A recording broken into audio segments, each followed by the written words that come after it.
All right, guys, today we are going to do some metric conversions and learn some metric conversions, and we are also going to do some molar mass. So this is the page after the practice sheet for your metric conversions. So just a little bit of review, okay? So we have base units that we use all the time in the metric system, and those base units are the following. We can use grams to measure mass. We can use meters to measure distance. We can use liters to measure volume, seconds to measure time, and moles to measure amounts. We can put prefixes on any of these base units to make them either bigger or smaller than the base unit so that we can scale them correctly. So here are some of the base unit prefixes. This N means nano. It's a billionth. So that means there would be 10 to the ninth or a billion nanograms, nanometers, nanoliters, nanoseconds, or nanomoles in a base unit. Grams, meters, liters, seconds, or moles. This little Greek letter here is mu. It means micro. There are a million micrograms, meters, micrometers, or microliters or microseconds in a base unit. Okay, so this chart is made with grams. We can substitute grams for any of these base units. This little m means milli. They are using the Latin version of milli, which means thousandth. So there are 1,000 milligrams, millimeters, milliliters in a base unit of grams, meters, or liters. This is centi. Centi means 100th. So that is 100th. So there are 100 centigrams, centimeters, or whatever in a meter, a gram, a liter. This little d is deci. So there, it means a tenth, so there are 10 deci something in a base unit.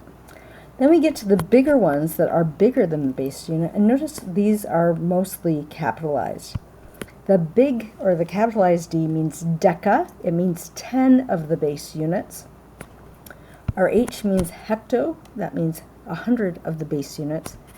K means kilo. That means 1,000 of the base units. And capital M means mega. That means 1,000,000 of the base units.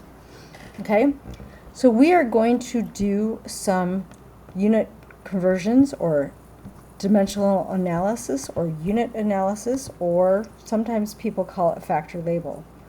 So the whole idea of factor label is when we have the same unit.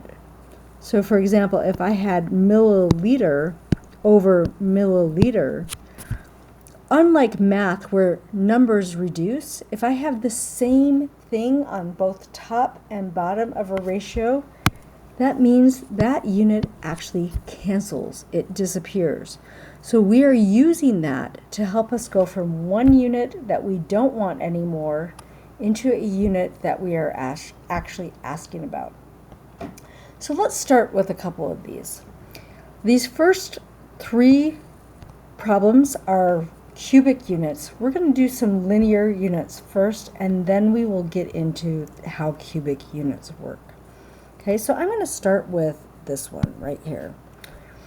So we want to express milliliters in liters. So we need to get our relationship between milliliters and liters down.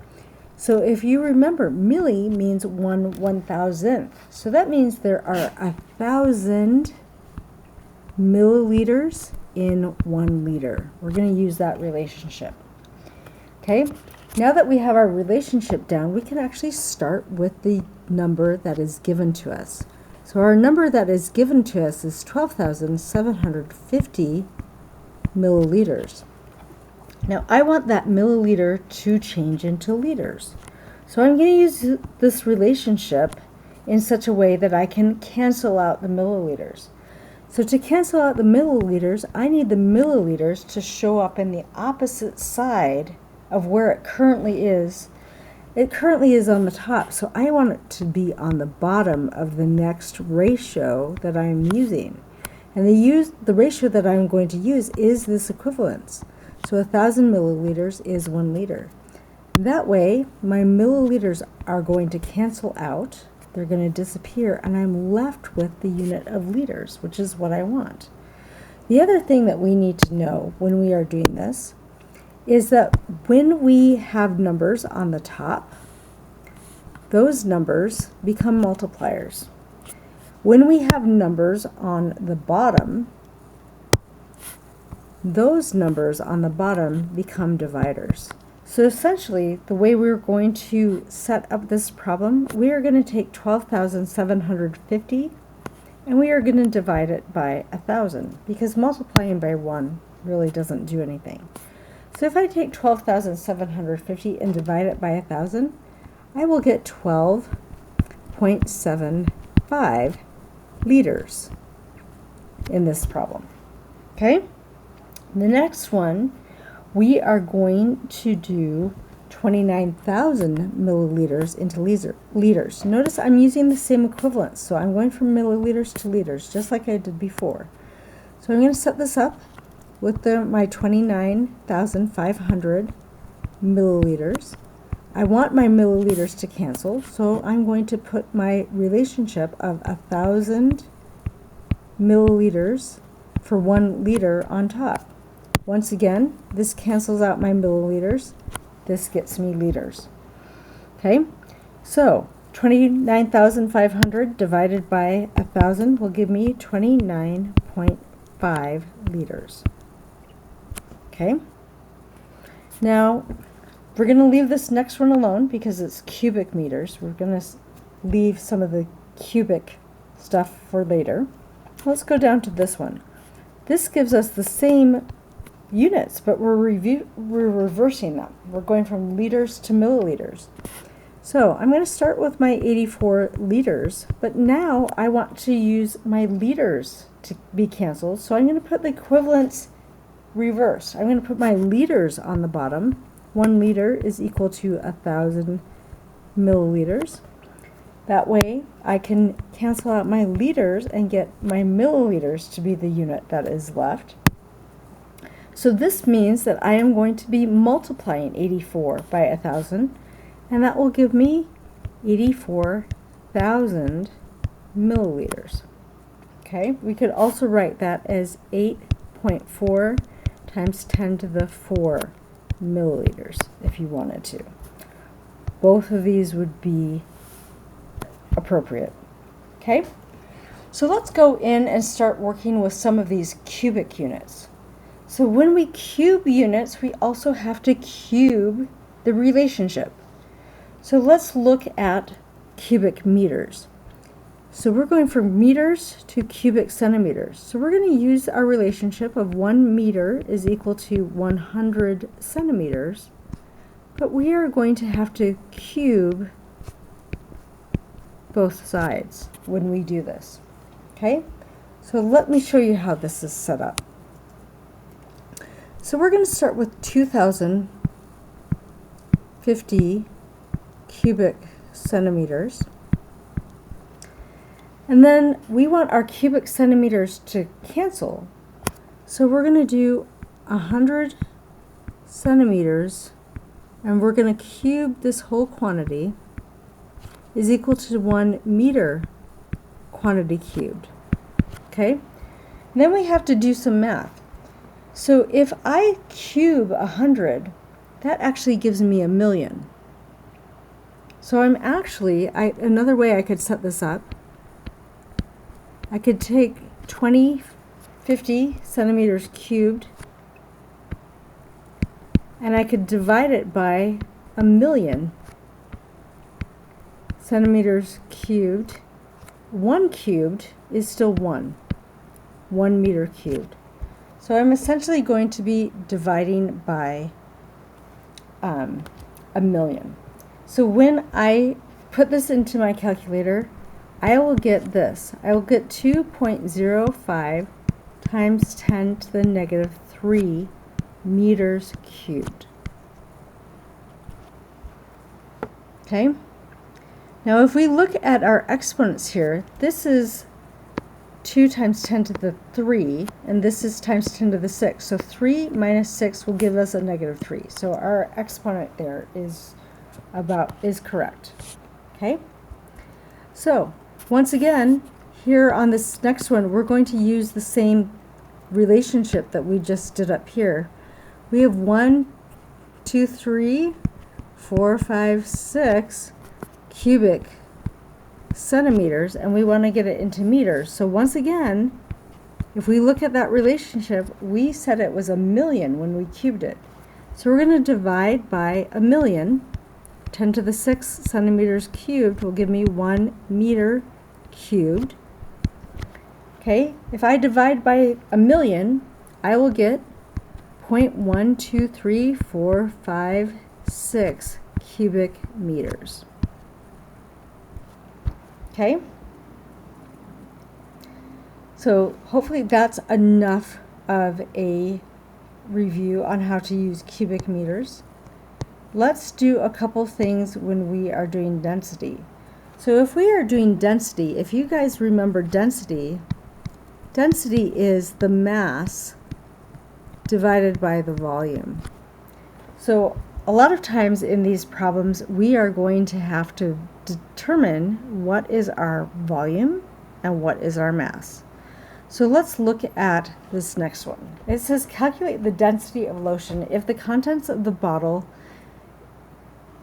and the bottle is 650 mils or milliliters, and it weighs 1,170 grams.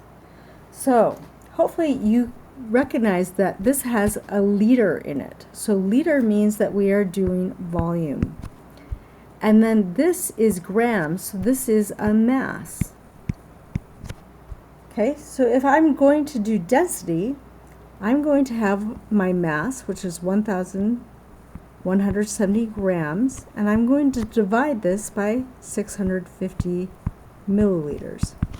So if I plug that into my calculator and do the math here, this gives me a density of 1.8 gram per milliliter, and that would be the density of that lotion. Okay? Sometimes we can actually use density to cancel out some units. So the density of ethanol, which is a type of alcohol, is 0.789 grams per mil. How much will 1,250 mils of ethanol weigh in grams? So I'm going to start out with my 1,250 milliliters of the ethanol. Ethanol is, let's see, C2H5OH. And I want my milliliters to cancel. So can I use this in such a way to put milliliters on the bottom? If I put my grams on top, 0.789 grams per milliliter, this allows me to cancel out my milliliters and get into grams. So all I have to do now is multiply 1,250 by 0.789. So if I do that, this gives me a mass that I would expect of 900, oh my gosh, is this going to let me write? 986.25 grams for that ethanol. Okay? Now, if you notice, we are not necessarily doing significant figures. So if you want to do sig figs, that would be 987 grams of ethanol.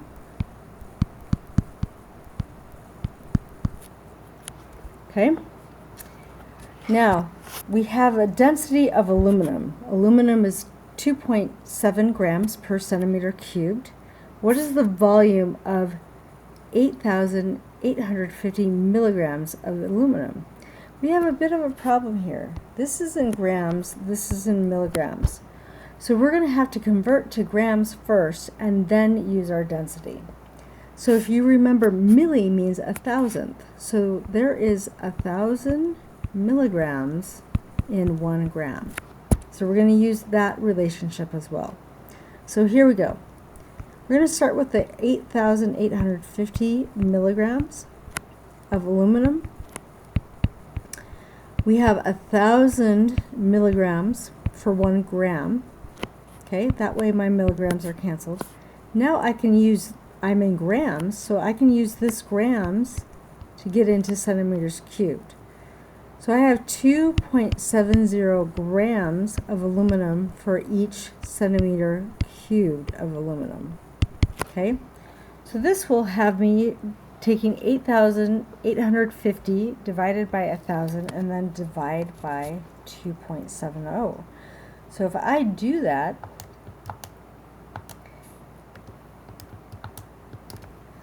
this gives me a volume of about 3.28 centimeters cubed of aluminum. Okay? Now sometimes we have to convert multiple units at the same time. Okay? So here we're going to convert kilometers an hour to meters per second. So that means we're going to have to convert kilometers to meters, and we're going to have to convert hours to seconds. Now I like to do this one thing at a time, but I will do it all in one fell swoop, all in one big equation. So we're going to start with our 72 kilometers per hour. Let's do kilometers first. So if we remember, we have in 1 kilometer, we have 1,000 meters. So that way my kilometers are canceled and I have meters like I want. Now we're going to work on hours. So we need to go from hours to seconds. Notice hours is on the bottom, so on the next step I need hours on top. So in 1 hour I have 60 minutes, and then that cancels out hours, and then in 1 minute I have 60 seconds. Okay, so that now cancels out the minutes, and that gives me meters per second, which is what I want. So this will have me taking 72, multiplying it by 1,000, dividing by 60, and then dividing by 60 again. So let's do that really quick with our calculator. That gives us 20 meters per second for our velocity here. Let's do this next one. I'm going to change color just to keep them from bleeding together. So we have 306 kilometers an hour. So we're going to start with that. We're going to do the same thing. We're going to switch kilometers to meters. So in 1 kilometer, I have 1,000 meters. And then notice we have 60 times 60 here. Could I also just say in 1 hour, I have 3,600 seconds? That would shorten it up a little bit. So if we do this,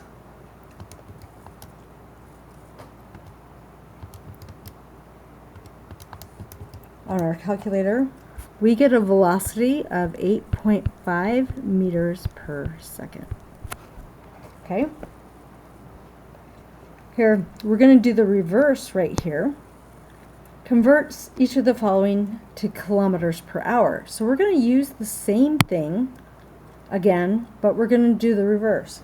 So our meters are now going to have to be in kilometers, and our seconds are going to have to go to hours. So we're going to pretty much do the reverse of what we did before. So we have 22.5 meters per second. I have 1,000 meters in 1 kilometer.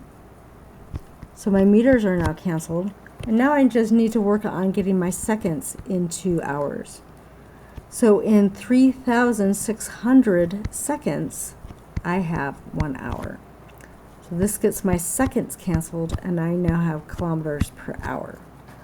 Okay, so this way I'm going to divide by 1,000 and then multiply by 3,600. So let's do that.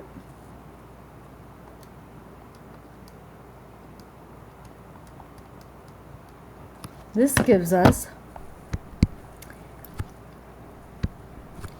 81. Let's see, we have kilometers an hour. Okay, now if we do the next one, we've got 840 meters per second. Well, so we're going to do this.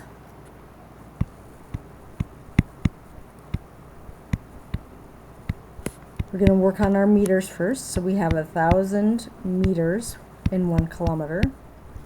That gets our meters out. And now we're going to convert our seconds. So we have 3,600 seconds per 1 hour.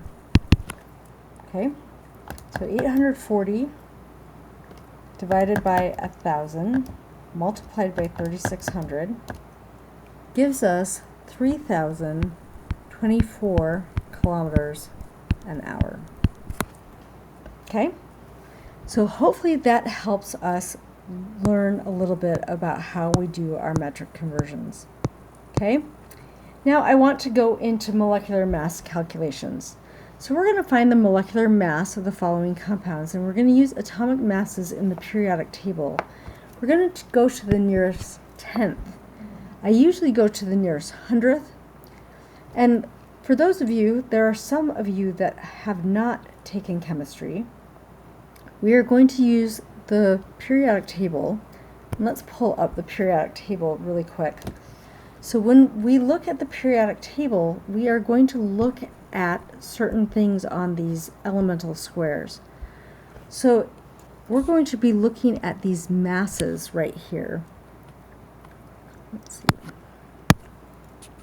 So for example, carbon has a mass of 12.011. So if we round that to the nearest 10th, that 1 in the 100th place basically just tells us to use 12.0.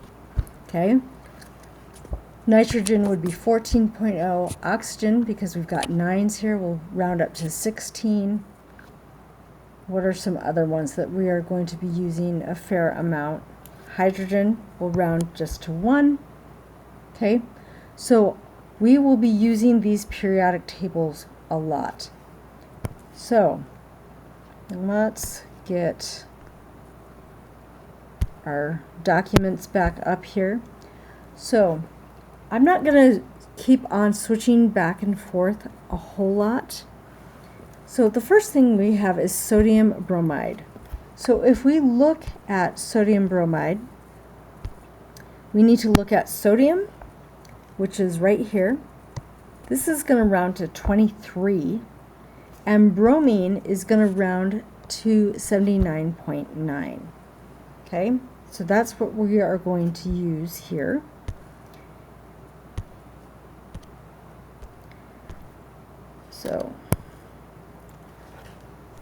So we have one of each. So for the sodium, we will be using 23.0, and for the bromine, we will be using 79.9. So because we just have one atom of each, or 1 mole of each, depending on how you look at it, we're just going to add those together. So when we do that, we will get a molar mass of 102.9 grams per mole. Now a mole is, for those of you who have not done chemistry, 1 mole is 6.022 times 10 to the 23 atoms or molecules or electrons or whatever we are counting. So if I was to weigh out 102.9 grams of sodium bromide, I would have 6.022 times 10 to the 23 molecules of sodium bromide. Okay? So let's look at this. We've got lead sulfate. So if we look at our periodic table for lead, lead is down here. We got 207.2. Sulfur is 32.1. And then oxygen is 16. So those are the ones that we are going to be using here. So lead is 207.2. Sulfur is 32.1. And oxygens, we've got 4 of them, so we need to multiply it by 4 because there are 4 of them. We are going to add all of that up. Okay, so 207.2 plus 32.1 plus 4 times 16 is 64, so we're going to add all of that up.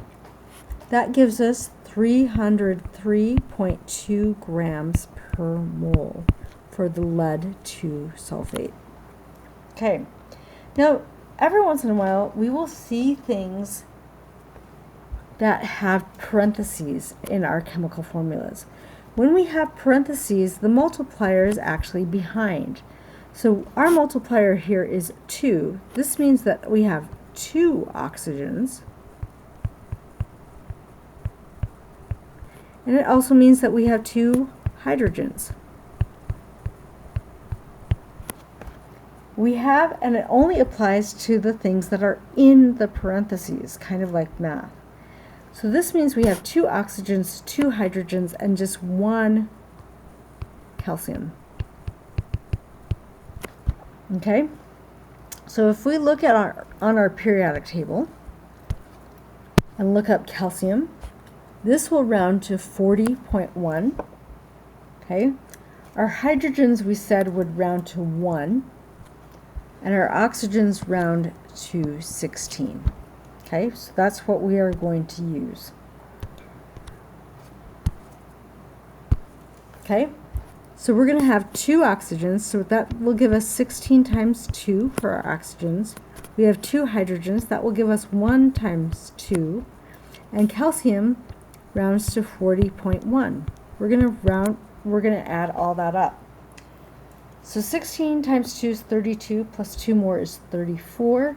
Plus 40.1 will give us 74.1 grams per mole.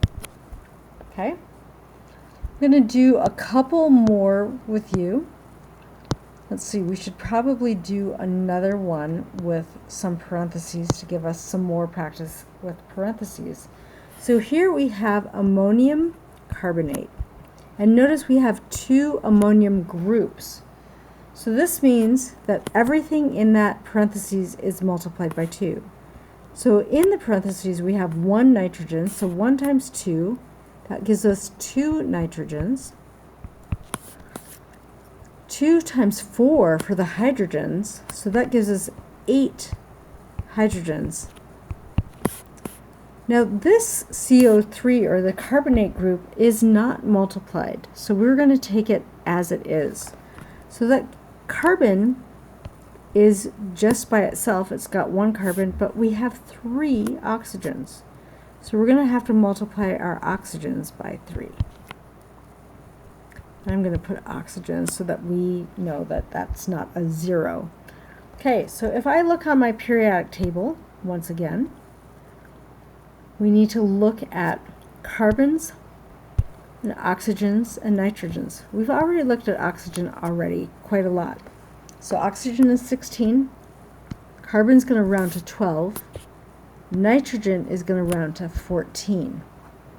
Okay, and hydrogen we've already looked at is going to round to 1. So you'll notice that we are using a lot of the same elements over and over and over again in this. So if we look at this,